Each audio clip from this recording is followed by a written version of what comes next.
Eşhedü en la ilahe illallah ve eşhedü enne Muhammeden abduhu ve resuluhu. Bir daha. One more time. Eşhedü En la ilahe illallah ve eşhedü enne Muhammeden abduhu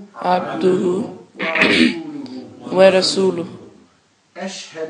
Eşhedü en la ilahe illallah ve eşhedü enne Muhammeden abduhu ve resuluhu. Tebrik ediyorum.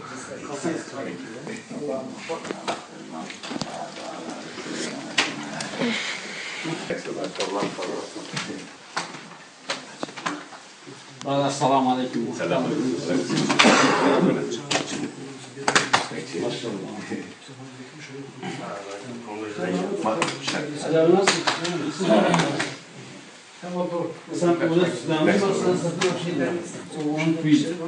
Do you want to say anything else, or do you want to share anything with us?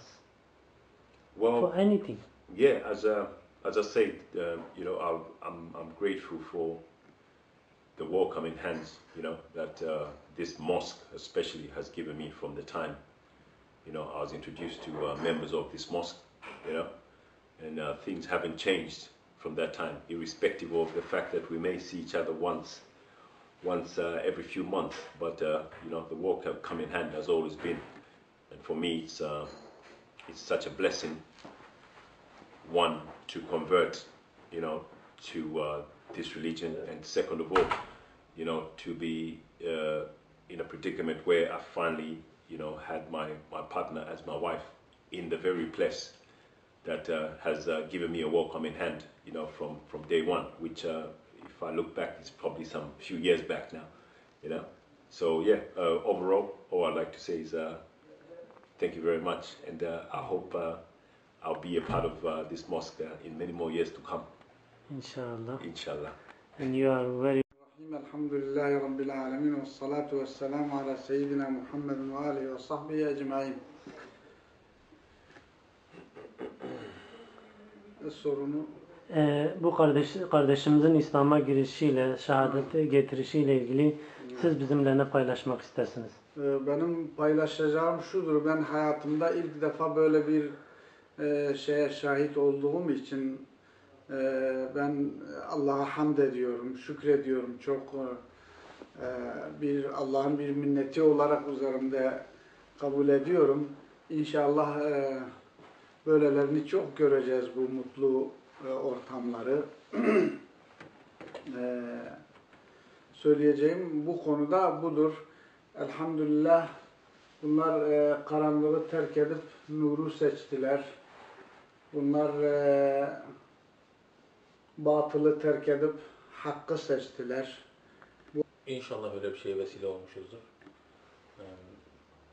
Biz uzun zamandır zaten 5 yıldır beraberiz. 5 yıl içerisinde aslında ben şeyde fark etmiştim, yani sıkıntısı olduğunu fark etmiştim. Çünkü benimle beraber oruç tutuyordu daha ilk yıllarda. Ben oruç tutarak çalıştığım için etkileniyordu onlar.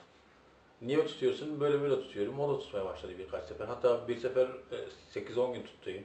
Bir sefer bazen tutabiliyordu, bazen tutamıyordu. En son bu uzun Ramazan'da, bu yaz ayında illa dedi bir gün senden tutacağım, biraz uzun sürdü. Çünkü biliyorsun 17-18 saatti. O zaman da bir camide çalışıyorduk. O camidekilerini de gördük oruç tutuyorlar. Başka bir caminin işini yapıyorduk.